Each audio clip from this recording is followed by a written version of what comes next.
Welcome to my vlog!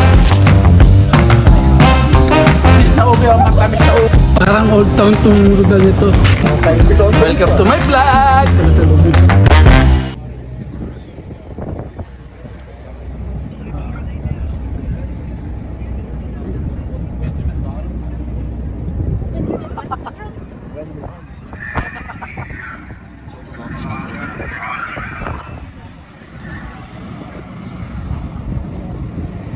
Una.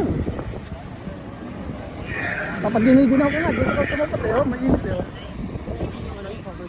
Oo.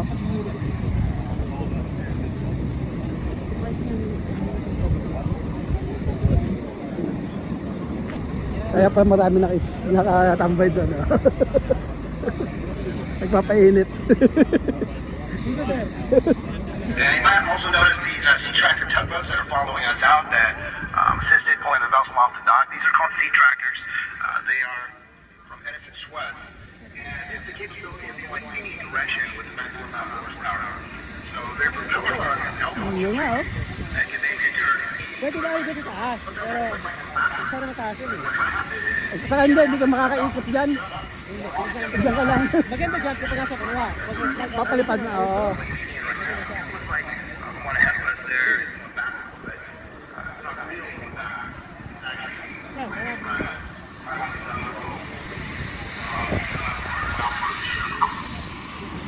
Picture ready daw? Oo, kaya may upuan. Kaya siya may upuan pala. Oo, yung mga manonood.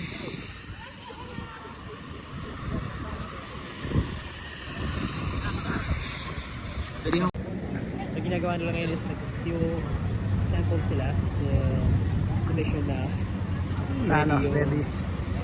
aircraft para sa flight. Tapos yung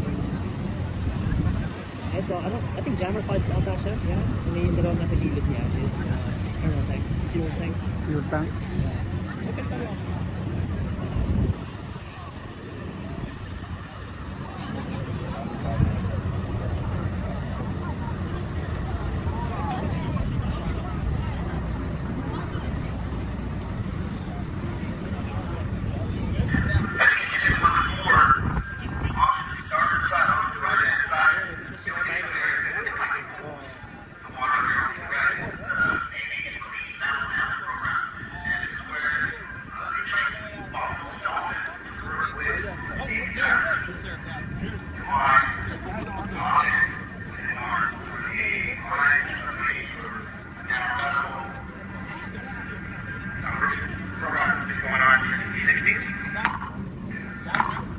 Let's take a look out the very end of the ship. Unfortunately, the left-hand side of these four Halos helicopters to perform on the United States Marine Corps. These are CH-53 Super Stallions. These are the largest helicopters flown in the Corps. And those can hold about 36 troops and have the capability of picking up an Abrams tank. You can also see the V-22 Osprey over there with the blades rotated in that up position as I was speaking about before. So you can see one over there right now. And of course an F-18 Hornet.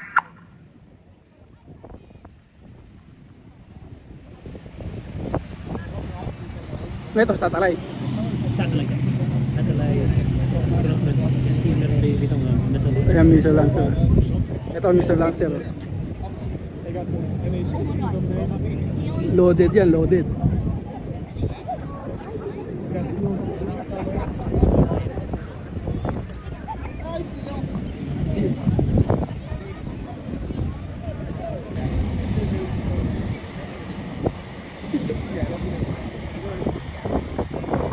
Ito yung ano eh.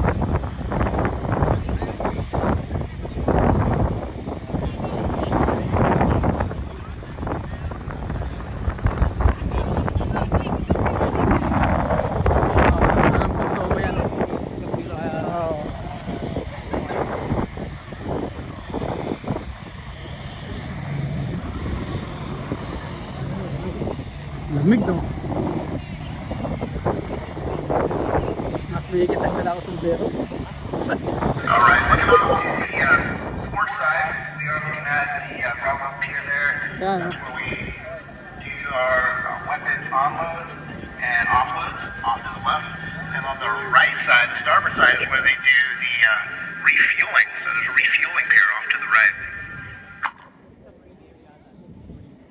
Oh, ito to, itong area na to.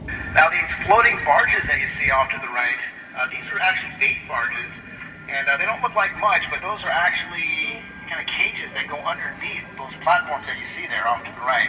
That's why you see all those California sea lions hanging around. They come over here and they get live bait. So the fishermen come over, they load these bait barges up with fish, and then the other fishermen Ah, doon ako nagpipishing. Kaya tabi yung ano yun, yung kulay pula na ano, na bubungan. But this is Yun. why we have so Ano many ng sea Coast lions Guard that hang yan out eh. here today. So they'll come over here and they'll get, you know, breakfast, lunch, dinner, and then they take that nap.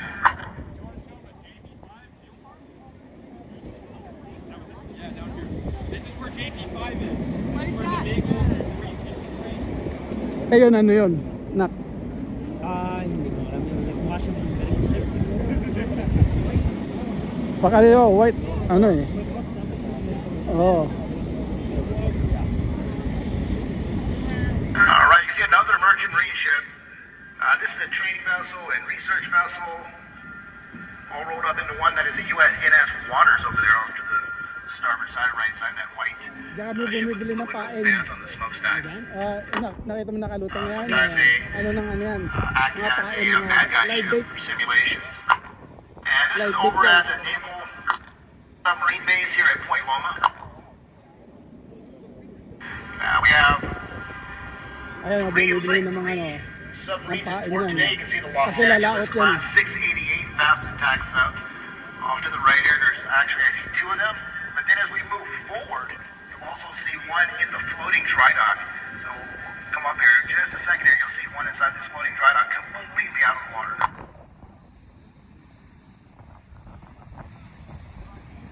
Dami sila yun. Nalalabas na tayo nito eh. Dito sa side nito. Oh, cemetery yun. Pinunta natin. Yan.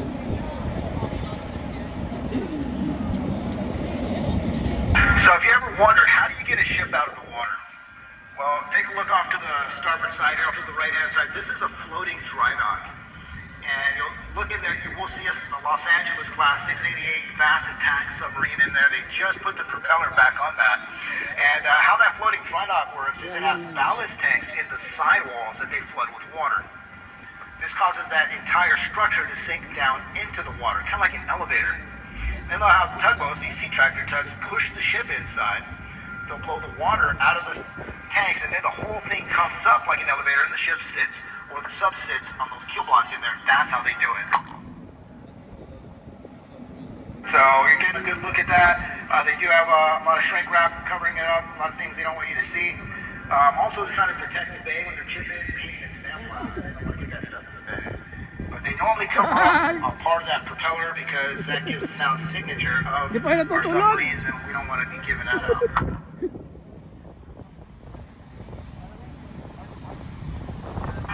And they share the base with the United States Coast Guard, and this is the Coast Guard base at Point Loma. So you can see some fast response cutters that are stationed over here.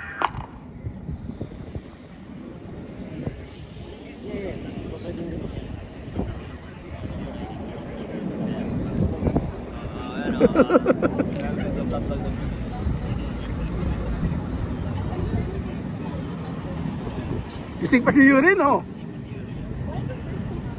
Nakita ko gising pa eh, oh. Ayun, oh.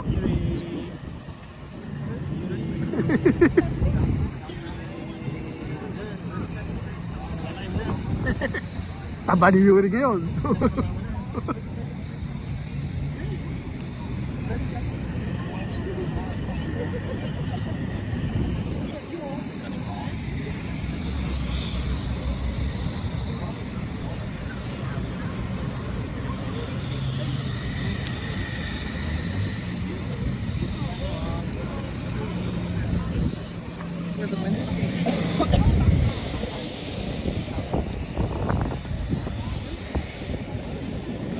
As we slowly make our way out to sea and get toward the end here, we are still looking at Point Loma off to the right there. And you can see the old lighthouse up there that stayed in operation up until the time they really couldn't see that in heavy fog, so they actually moved the lighthouse down towards the tip, a little further down.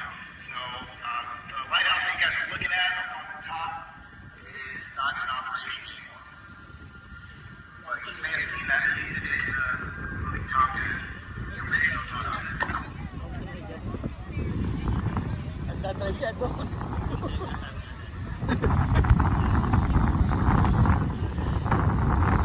Matik naman kasi yung baka. Yeah, that would be a solution thing, private individuals, with the road, the left-hand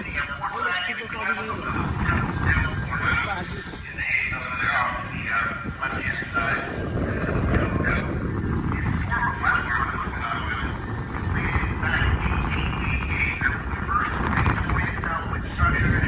Electrical lighting. And that was supervised by Thomas Edison himself.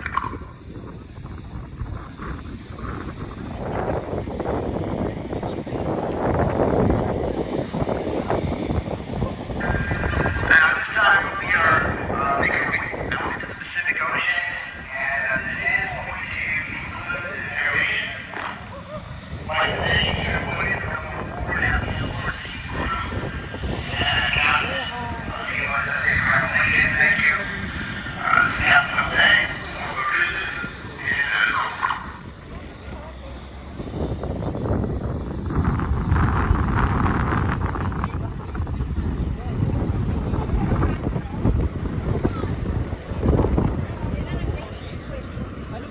Haba nito, mayroong plans naman ito. Carrier nito. Napakahaba.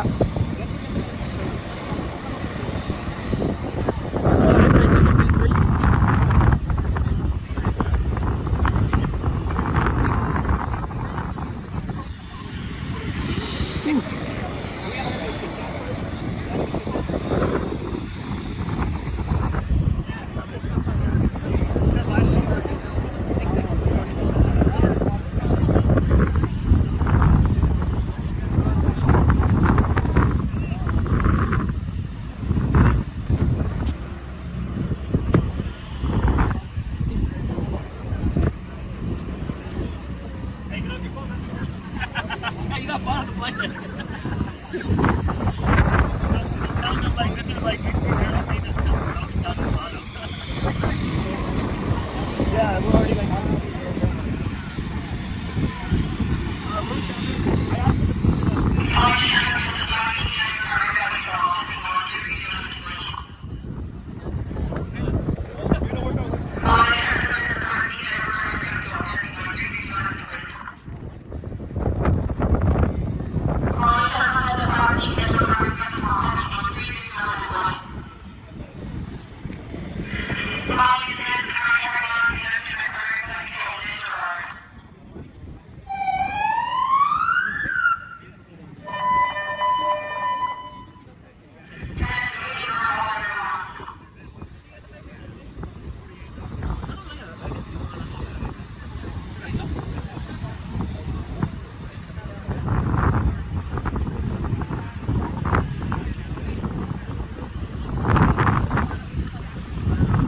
Kaya patatakbin na mamaya. Paliliparin mo yung mamaya yan, yung aeroplano na yan.